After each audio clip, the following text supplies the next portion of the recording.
Well, Roshini Rajkumar, it's great to have you here. She is a strategic communication and crisis coach to C-suite executives, the host of Real Talk with Roshini on WCCO Radio in Minnesota, and Real Leaders with Roshini podcast, which can be found on your favorite podcast app. But not only that, Roshini is a licensed attorney and former TV reporter called upon by media across the country for commentary about leadership, crisis management, political strategy, and PR blunders in sports and entertainment. She's conducted thousands of interviews during her 24 years of broadcasting, and I have interviewed her dozens of times starting on this show since 2014. And her book, Communicate That, is in its third edition and has been read by thousands of people in the U.S., Canada, and Asia. And I think this evening, if you aren't familiar with Roshini, you will understand why. Welcome, my friend. It's good to talk with you again.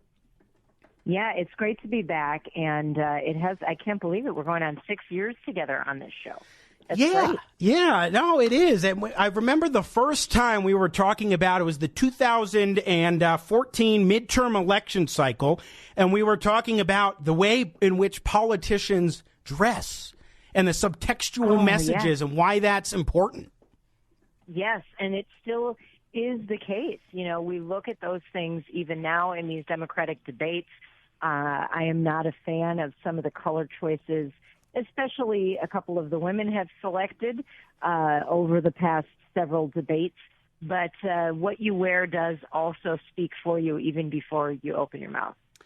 No doubt about it, which is why it's not just something where you might say, oh, well, that's just superficial. I don't think you should worry about that stuff. But in politics, superficiality really rules the day more than substance. Well, everything matters, so it's not even about being superficial as it is about not being distracting. Yes. So whatever you do choose to wear or whatever you're doing with your hair at the moment, whatever, pen might be in your hand while it's moving around while you're on that debate stage, anything that's distracting from your message is not good for you. So you want to power up so that when you do speak and when you are called upon or asked a question or you're rebutting something someone else says, they're just focused on what you really want to get across and not distracted by your garments or your hair. Very well put, as always, Roshini. But the number one reason why we want to have you on today was to talk about news of the day. And I don't think when we scheduled this a few weeks back, I don't think we had any idea just how busy of a week this would be. I mean, it started with Super Bowl Sunday, ended with the jobs report yesterday, and in between you had the raucous caucus in Iowa, which was a tremendous blunder for the Democrats. On Tuesday, we had the State of the Union address, which I thought was tremendous on the part of President Trump, and a sorry display on the part of Speaker of the House Nancy Pelosi. Wednesday, you had the acquittal vote. Thursday, President Trump gets out there and speaks about the acquittal. My goodness. Could you ask for more? This was the Super Bowl of American politics. I mean, we haven't seen a week like this. It was fitting that it happened, right after the actual football Super Bowl. It was really shocking. And I think the thing that shocked me the most of the week, and believe me, as you know, there were many stunners, but it really was the Iowa caucuses.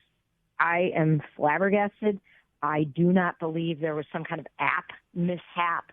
And if there was, then that's a blunder in itself, if you're relying on that app that's a newly rolled out thing, allegedly.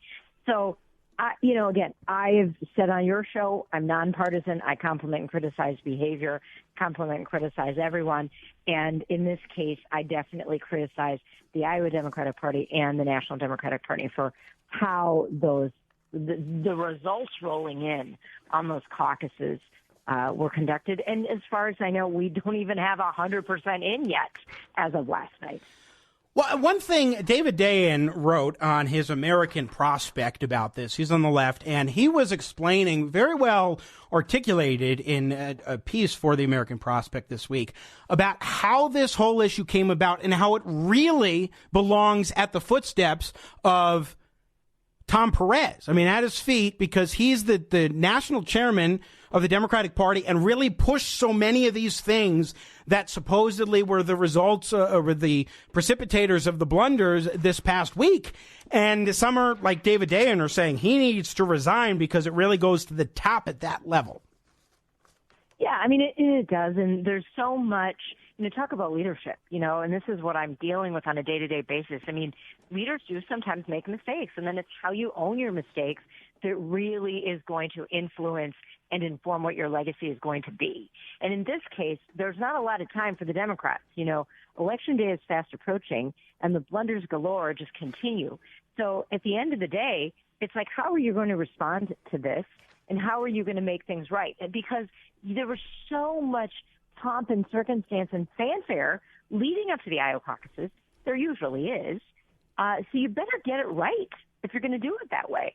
So my prediction is, and I'm sure I'm not the first to say this, but I don't see an Iowa caucuses in 2024. I think this thing is done. It's either turning into a primary and probably won't have its first in the country status anymore.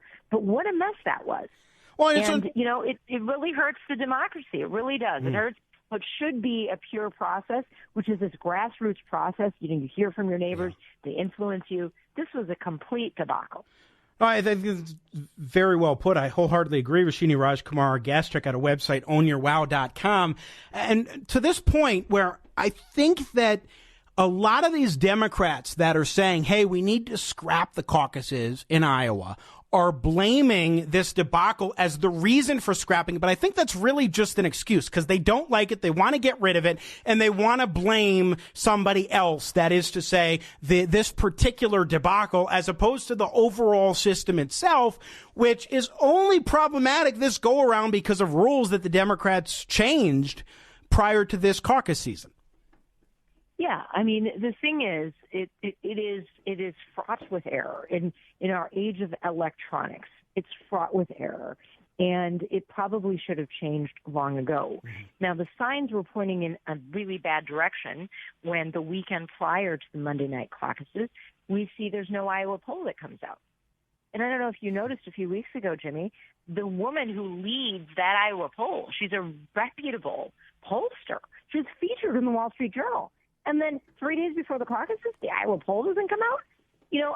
This is it seems like some shenanigans behind the scenes. I don't know. I am not a conspiracy theorist, but I don't like that someone out there or a group of people out there is trying to hand the American people a bunch of gobbledygook and think we don't have brains, right? You can't just blame it on the app. So I think we can sense that I'm pretty disgusted with the caucuses, but each day there was something that unfolded that showed us some good delivery and some poor delivery. And we can say that from both sides, both the president as well as the Democrats. Well, and let's talk about the next day, which is Tuesday, Roshini Rajkumar, the State of the Union address, which I thought was President Trump's best speech, one of the best, if not the best, State of the Union addresses since at least Ronald Reagan. And I think he really excelled, particularly because he ignored impeachment in that address, which I think was very good. He went above that. He talked about good things going on in America. He also highlighted some key things he still wants to work on, helping in that sense to sort of kick off his campaign in a way that I didn't think was particularly partisan for the most part. And then the way in which he worked in people in the gallery, from Rush Limbaugh to the Tuskegee Airman, who was 100 years old, and his grandson, and everything in between, I thought was just brilliantly done, and a stark contrast to Nancy Pelosi at the end, tearing the speech throughout the speech, preparing the address to tear it afterwards. Let's start with President Trump's delivery. You and I were tweeting that night, and I said, he defied my prediction. I thought he would bring up the Iowa caucuses, that he would bring up other things, the trial. He did none of that. He focused on his State of the Union. He was, as scripted as I think we've ever seen him, but he was smooth with his delivery. I gave him an 8 out of a 10 that night on delivery. And yes, the Tuskegee Airman piece of that speech was one of the most memorable to me. He did what he does very well, which is play to a television audience. Millions of people watching this, definitely nationally and perhaps around the globe. He did his thing that night, and not many people in that room in our Capitol could beat him on that. All right. So I give him an 8 on overall delivery. Do not give him any stars for not shaking Speaker Pelosi's hand before the speech. But absolutely give Nancy Pelosi a 0 for her grimaces, her facial expressions, her non-poker face and then ripping up at the speech at the end. This is a woman who is a grandmother. She's a stateswoman. She does have some class, or so we thought. That night, I was so disgusted seeing that. And, you know, it's kind of like the tit for tat. When is that going to stop? And she was in a position to hold her head high, even if she disagreed with things he was saying and some of the characterizations of various things that he shared, that is not the place to do something like that. Well, I agree. And I also agree that President Trump should have shaken Speaker Pelosi's hand. That he didn't was not respectful. But at the end, for Pelosi to clearly standing tall on TV after having spent the speech or the time during the address, folding the speech so that it would be easy to tear, premeditated as premeditated can be, right on the screen there, I think that really took it to a whole nother level. Yeah, took it to another level, because if she had just held a poker face, we of course know she doesn't agree with a lot of things he says, you know, regardless of what she's doing with her face. If she just held a poker face and then at the end not ripped up the speech, she could have walked out of that chamber and not been negative news for her and the Democrats, right? And she could have then planned what's her response and how do we move forward and how do we now regain, you know, get past impeachment and start working for the country again. Instead, here it is Saturday, and we are still talking about the bad behavior of Nancy Pelosi. That's a waste of time. She's on the payroll of the taxpayers of the United States. That's ridiculous for me. Again, we're talking with Roshini Rajkumar here on the Jimmy Sengenberger Show. We're going to take a break in a moment. We've got about a minute left here. And I just want to ask you your thoughts on the fact that President Trump gave this address that was really well done the day before he was acquitted on the Senate floor. I think that took a lot of the thunder away from what Mitt Romney was trying to do by voting to remove the president, at least on Article 1. He split the baby and didn't vote to remove on Article 2, or didn't vote guilty on Article 2 of the impeachment articles. What'd you make of that night before contrasted with Romney the next day? I think it really undermined Romney's impact. Yeah, well, it may have undermined Romney's impact, but here's what I'll say. You know, President Trump, he'll give, you know, what I rate an 8 out of 10, which is pretty high coming from me. The next day, he gives his acquittal response, which was rubbing everything in the Democrats' face. That wasn't the right way to go. So that's what I'll say with that. And that in itself then overshadows what Romney does. So you don't even have to bring up Tuesday night. It's the fact that the acquittal response was the way it was is what really ends up affecting Romney's response. Well, but at the same time, the Tuesday night address was much more significant in terms of eyeballs, in terms of the pageantry and all of that. I think Trump can get away with that. I kind of liked it. He should have rested on that, Jimmy. Yeah. He did not need to rub it in the face of Romney, rub it in the face of the Democrats, then on Thursday in his acquittal response. Fair enough. Roshini Rajkumar, our guest. We're going to take a quick break. When we come back, we will talk about the 2020 race in our remaining moments in this hour. Stay with us. News Talk 710 KNUS. Jimmy Sengenberger, News Talk 710 KNUS.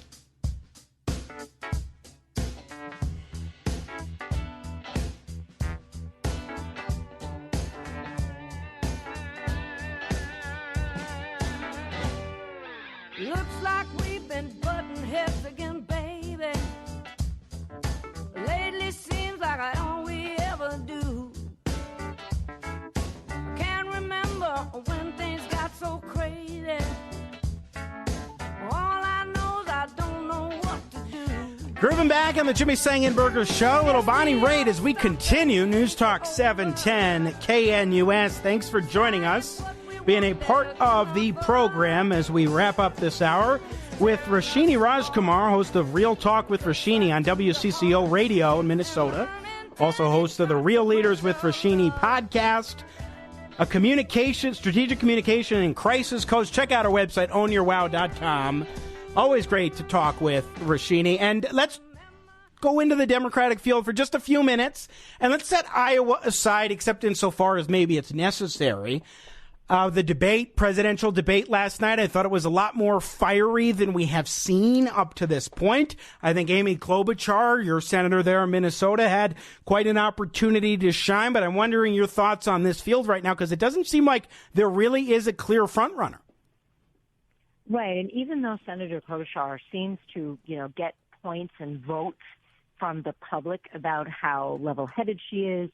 You cannot disagree that she has experience and she's actually accomplished some things, but it doesn't really move the needle for her, which really still shows us that the rank-and-file American out there is wanting some passion. They're wanting some spirit on that stage. And last night, 7 of those people, you can see who had the spirit, who didn't. Joe Biden almost kind of conceding already, pre-conceding New Hampshire. That was kind of interesting. So it's interesting, and I always suggest that people really discern what's actually coming out of the mouths of each candidate.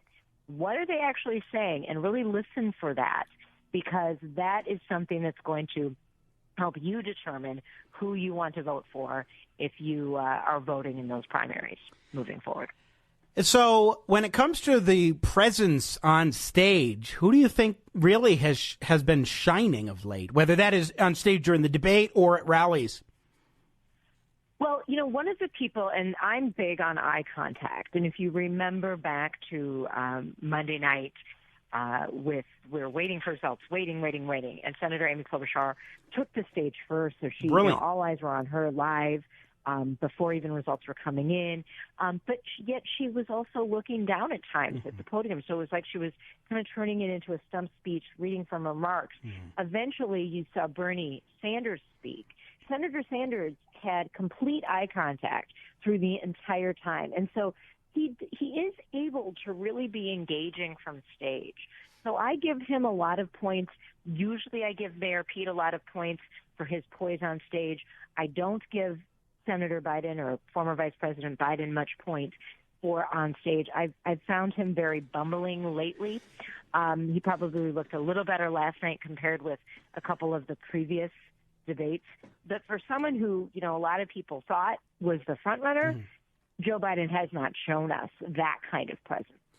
No, I'm actually pulling for Biden to make a comeback and become the nominee, because my view as a Trump supporter is that he would not be able to really go toe-to-toe with President Trump, given how quickly Trump operates and how willing he is to really play hardball, the president.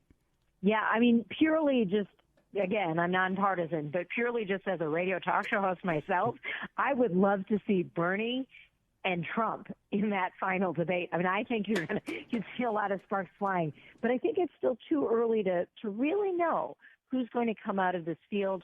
You've got the Bloomberg factor out there still for Super Tuesday and beyond. It will be interesting to see. Anything can happen. I mean, it is only February. Yes, indeed. Well, we shall see what happens. There's going to be no shortage of things to talk about for radio talk show hosts like us. That's for darn sure. Roshini and Rajkumar, we are out of time. Always great to check in with you, my friend. Check out Roshini's website, ownyourwow.com. Keep owning your wow, Roshini, and have a great weekend. Thanks. You too, Jimmy. All right, we're going to take